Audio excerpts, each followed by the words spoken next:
Indian fashion designer who decided to raise money to raise awareness about the inequality of women in India, and we were there helping basically organize it. Like we weren't like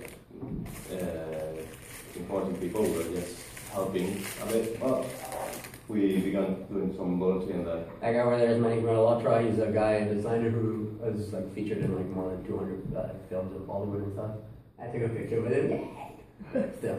Anyways, he's a celebrity, but in another part of the world. No, so basically, the event was catering for 450 people in the Grosvenor House Hotel in London, which is like that's it. So imagine like supporting 450 rich people. Yeah. There was this thing in which at the end they did an auction, and I think how much did a guy pay for a painting which was fake? I think it was like £10,000. Did he know it was fake?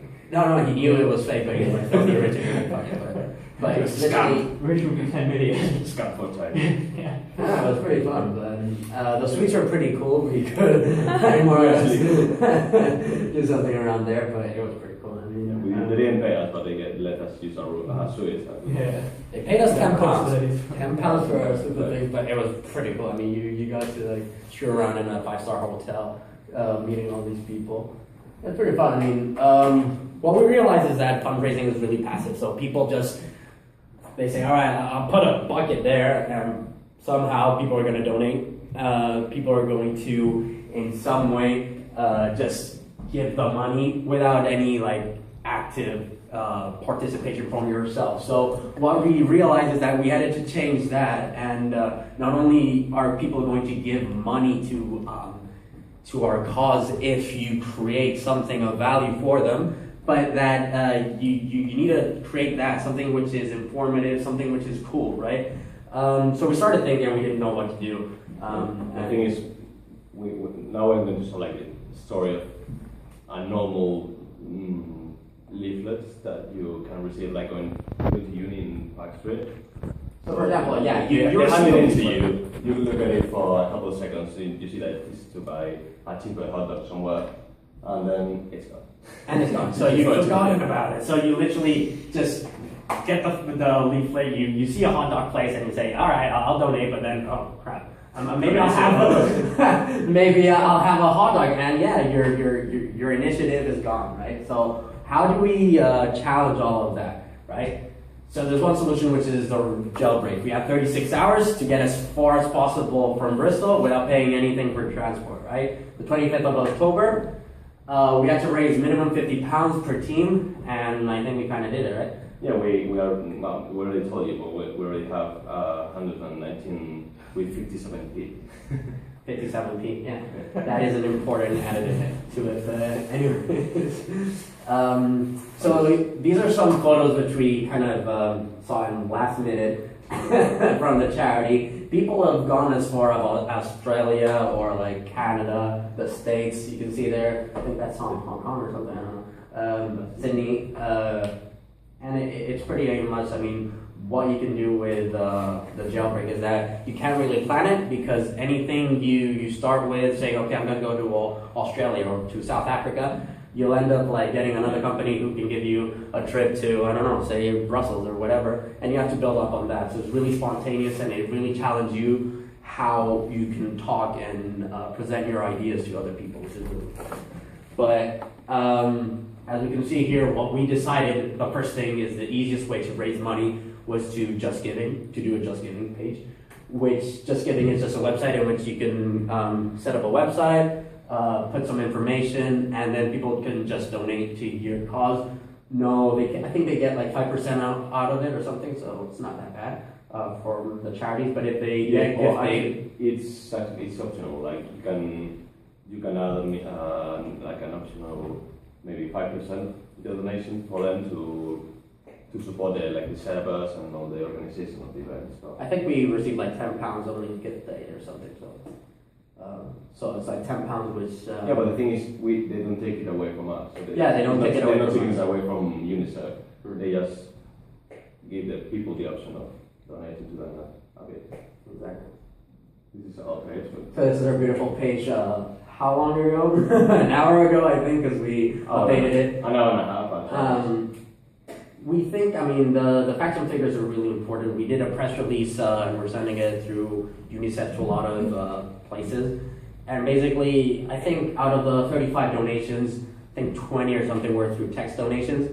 And as we're going to see later, it was really important getting Vodafone on their side because they just did a text donation scheme for us, which is really cool because you can just go to someone and say, hey, I know there's a phone, and you have a phone, so just text, and then that's it. So it's only £2, £5, or £10, whatever you decide, and it all goes to our cause. Yeah, it was quite lucky actually because Vodafone happened to have a program with Just Giving, so it was simply, yes, you can go to this website and set it up in a moment. We're still waiting for the answer of O2, but we don't really need it anymore.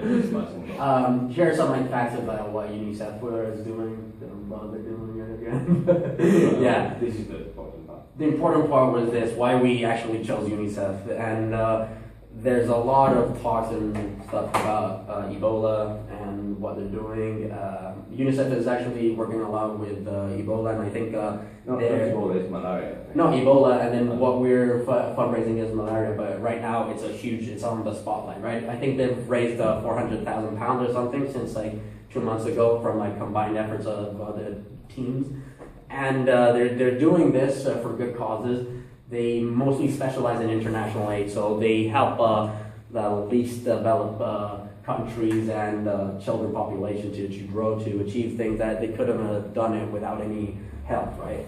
And we're doing our part. We have £128, but that's in like 3 days now, and it's fine. I mean, they have actually named us international ambassadors of UNICEF, and we will receive in a little while a logo saying in aid of UNICEF, so we can use it in any publicity or whatever that we want to make.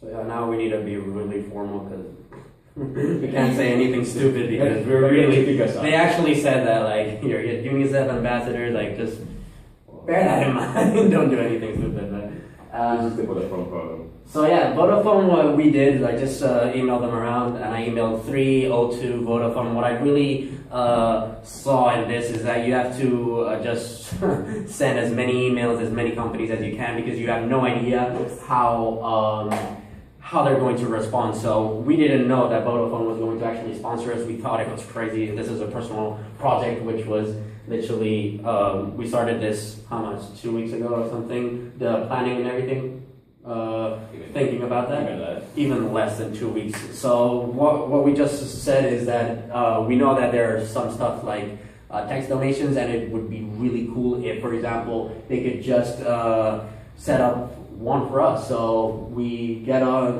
started talking to them, and they did. They even gave us some publicity material like these. We even have bookmarks and everything, but I really don't think we're going to use bookmarks or print them around. And with this message, basically, so the easiest text is just texting NAXO99 space #2 or 5 or 10 to 70070, and it goes to our Just Giving page, and that's it. So more or less like 20 donations of our page have gone just through that, and you have no idea how well it's worked in the past 48 hours of spamming people till we have no idea of like what time it is or whatever. But it did work. I mean, who donated here? You. Sam, that's it. I'll do it right now. You did? Okay, cool. We got another donation. See, this is why we did the talk, right? Just to get the money back. But, so let's see another thing we've got on. The Kickstarter page, and we intend to send this out to, well, this is not for charity, this is to be able to purchase some filming equipment so we can possibly film the trip and make a video out of it, so we can we say to the sponsors that we're going to make a video and we're going to talk about them in the video because we're more likely to get sponsors. And then we basically,